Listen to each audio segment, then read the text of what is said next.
নমস্কার বন্ধুরা, তোমাদের পছন্দের ধারাবাহিক শুভ বিবাহের আজকের পর্বের রিভিউ নিয়ে আমি পৌঁছে গেছি তোমাদের সামনে।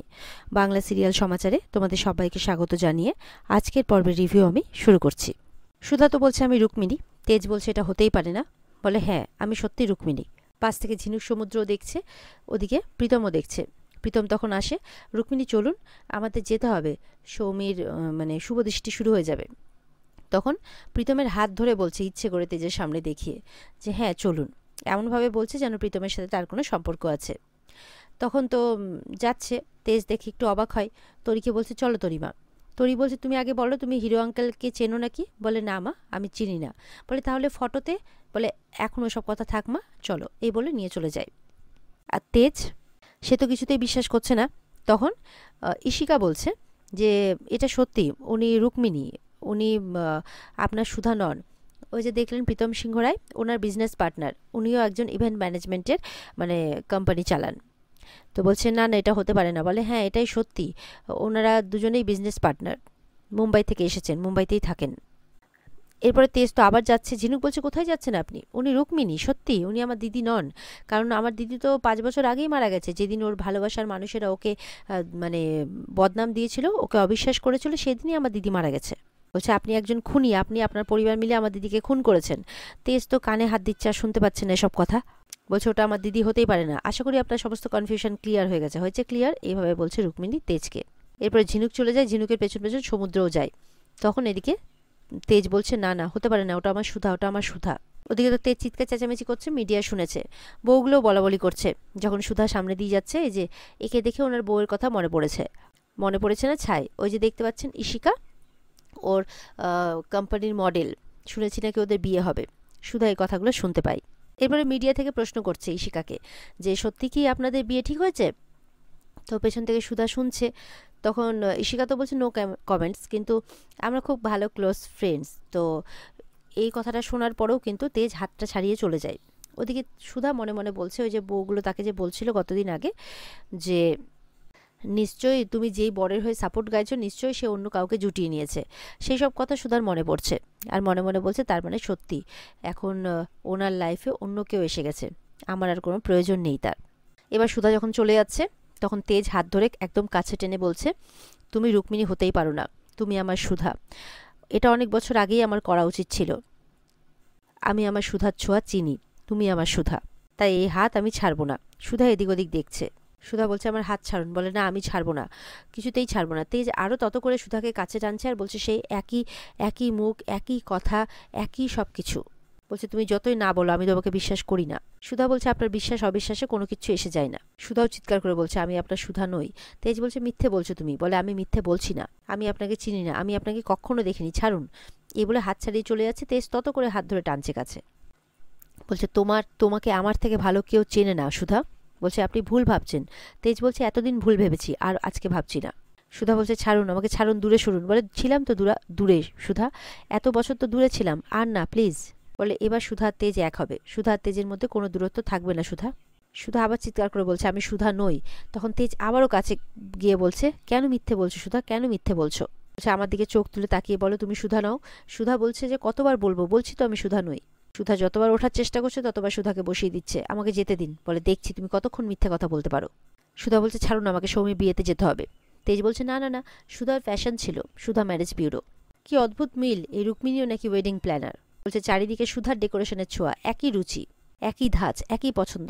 ওই সুধার কাছে গিয়ে সুধার গাল ধরে বলছে তুমি আমার সুধা। সুধার হাত কিছুতেই ছাড়ছে না। মিথ্যে বলছো কেন সুধা? সুধা বলছে আমি মিথ্যে বলছি না। বলছে তুমি মিথ্যে বলছো কেন, এত বছর আমার থেকে দূরে ছিলে কেন? হ্যাঁ। সুধা বলছে দেখুন আপনি যদি আমাকে এইভাবে হ্যারাস করেন আমি কিন্তু চিৎকার করব। তেজ বলছে করো চিৎকার, করো, যত খুশি চিৎকার করো, কেউ আসবে না, সবাই বিয়েতে ব্যস্ত। বলছে এখানে আমি আছি আর তুমি আছি, আর কেউ নেই, তোমাকে সত্যিটা বলতেই হবে সুধা। সুধা সমানে বলে আছে ছাড়ুন আমাকে, ছাড়ুন। এদিকে ঝিনুক খুঁজে বেড়াচ্ছে, কোথায় গেলেন উনি, মানে রুক্মিণীকে তো কোথাও দেখছি না, আর জামাইবাবুকেও কোথাও দেখছি না, যাই তো ওদিকটা দেখে আসি।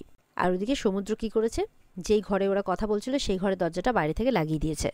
এদিকে ঝিনুক বলছে বাইরে তো কোথাও নেই, তাহলে কি ভেনুর অন্য রুমে কোথাও?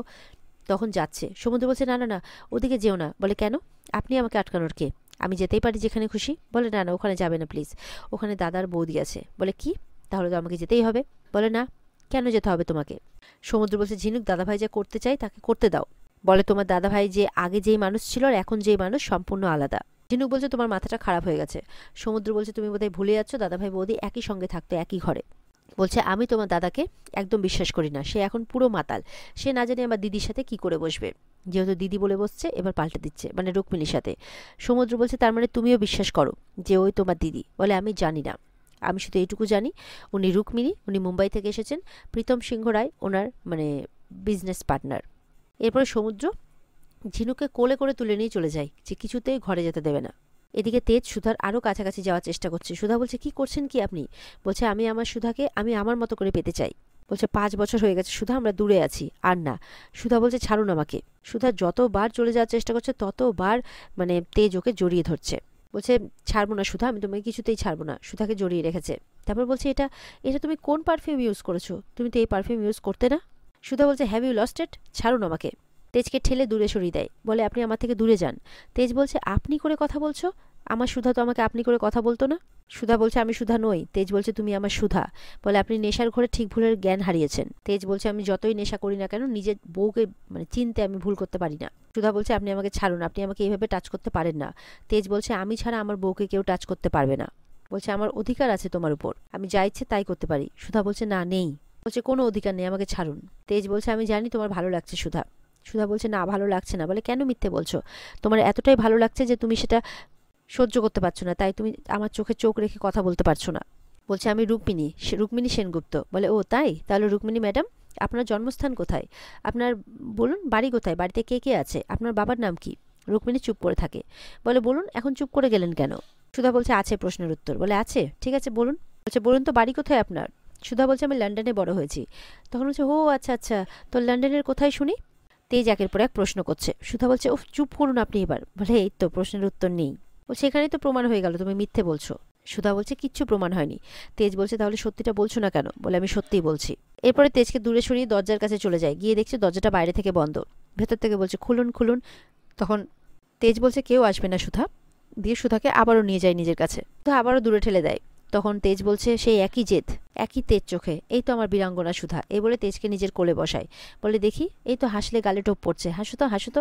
সুধা বলছে, আমার লাগছে। বলে, তাহলে সত্যিটা বলছো না কেন বলো? তেজ যতই চেষ্টা করছে সুধা ততই না করছে। এরপরে তেজ অনেকক্ষণ ধরে সুধাকে জড়িয়ে রেখেছে, আর সুধাও নিজেকে আর সামলাতে পারছে না।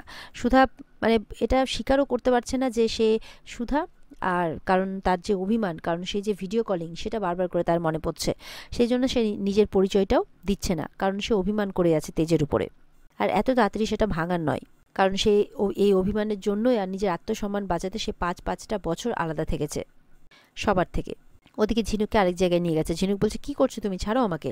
তোমরা বসু মল্লিক পরিবারের ছেলেরা কি মনে করো, যখন ইচ্ছে হবে একটা মেয়েকে কাছে টানবে, যখন ইচ্ছে হবে একটা মেয়েকে দূরে সরিয়ে দেবে? সমুদ্র বলছে, তুমি এসব কি বলছো? ঝিনুক বলছে, ঠিকই বলছি আমি। তোমাদের কাছে মেয়েদের ইমোশনের কোনো দাম আছে? হ্যাঁ, কি ভাবো তোমরা মেয়েদের ফেলনা? সমুদ্র বলছে, এত বছর পর তুমি বলতে পারছো কথাটা? ঝিনুক বলছে, হ্যাঁ, বুঝতে সময় লেগেছে আমার, কিন্তু আর কিছু বলার বাকি নেই। বলছে, তুমি আমাকে আর আমার দিদির মধ্যে গুলিও না। আমার দিদি তোমাদের ছেড়ে দিতে পারে, কিন্তু আমি কিন্তু ছাড়বো না, তোমাদের শাস্তি পেতেই হবে। সমুদ্র বলছে, পাচ্ছি তো শাস্তি, আমার দাদাভাই আর আমি প্রতিদিন প্রতিনিয়ত শাস্তি পাচ্ছি। আজ 5 বছর ধরে কোর্টের চক্কর কাটছি, হিয়ারিংয়ের পর হিয়ারিং, প্রশ্নের পর প্রশ্ন, ডিমান্ডের পর ডিমান্ড, সব টাকা পয়সা চলে গেল, মান সম্মান চলে গেল, তাও আমি মুক্তি পাইনি। কেন জানো? জানো না, কারণ আমি তোমাকে ভালোবেসেছিলাম, আর তার বিনিময়ে আমি কি পেলাম? ভালোবাসা তো দূর, তুমি বন্ধু হয়ে আমার পাশেও দাঁড়াওনি। ঝিনুক বলছে, বন্ধু? যারা আমার দিদিকে অপমান করে তাড়িয়ে দিয়েছিল তাদের সাথে আমি বন্ধুত্ব রাখতাম? সমুদ্র বলছে, তোমার দিদি আমাদের পরিবারে কেউ ছিল না? বলে, না, না হলে আমার দিদির এই অবস্থা আজ হতো না। বলছে, আজ 5 বছর বৌদির জন্য প্রত্যেকে বসু মল্লিক পরিবারের চোখের জল ফেলেছে। দাদাভাই নিজেকে কাজে আর নেশাতে ডুবিয়ে রেখেছে। যেই তেজ বসু মল্লিক কোনোদিন এগুলো ছুঁয়েও দেখেনি, সেই তেজ বসু মল্লিকের সকাল শুরু হয় বোতল নিয়ে, শুধুমাত্র নিজেকে কষ্ট দেবে বলে। ঝিনুক বলছে, রিয়েলি? যদি এতই ভালোবাসতো তাহলে ওকে অসম্মান করে তাড়িয়ে কেন দিয়েছিল? সমুদ্র বলছে, বৌদিকে তাড়িয়ে দেওয়া হয়নি ঝিনুক। ঝিনুক বলছে, আবার মিথ্যে। ঝিনুক বলছে, তোমার পরিবার, তোমার দাদাভাই সবাই মিলে তাড়িয়েছে। বলে, না, কোথাও ভুল হচ্ছে, আমার মনে হচ্ছে ওদের দুজনের মধ্যে কোনো ষড়যন্ত্র হয়েছে, ওদেরকে আলাদা করার চেষ্টা করা হয়েছে, তাই আমি চাই ওরা আবার এক হোক। আর শোনো, ওই রুক্মিণী আর বৌদি যদি এক হয় তাহলে আমি চাই বৌদি দাদার লাইফে আবার ফিরে আসুক। ঝিনুক বলছে, না সমুদ্র, অনেক দেরি হয়ে গেছে। সমুদ্র বলছে, ভালোবাসা সময়ের পরোয়া করে না, দাদাভাই বৌদিকে এক করার জন্য আমরা এক হয়েছিলাম, আমরা কি আবার এক হতে পারি না ঝিনুক? সমুদ্র ঝিনুকের হাত ধরে বলছে। ঝিনুক সমুদ্রের দিকে তাকিয়ে আছে, একটু হলেও রাগ পড়েছে ঝিনুকের। এদিকে ইশিকাকে তেজের মা ফোন করেছে। তেজের সাথে দেখা হলো কিনা। বলে হ্যাঁ দেখা হয়েছে, আমি অনেকক্ষণ আগেই পৌঁছেছি। তখন বলছে কথা হলো? বলে হয়েছে, কিন্তু সেরকমভাবে নয়। তখন একটু কিন্তু বলে ওঠে, মানে যে সুধার সাথে দেখার ব্যাপারটা। তখন তেজের মা বলছে হ্যাঁ কি বলো? বলে না না কিছু না, আমি পরে এসে বলছি। বলে দেখো আমার কাছে কিছু লুকিও না, এই গত 5 বছরে তুমি তো আমাকে সামলে রেখেছো, না হলে আমার ছেলেটার দিকে তো আমি তাকিয়ে থাকতে পারি না। এরপর ফোনটা রেখে তরিতাকে বলছে তুমি তো জানো তরিতা যে আমি সুধাকে কতটা ভালোবাসতাম।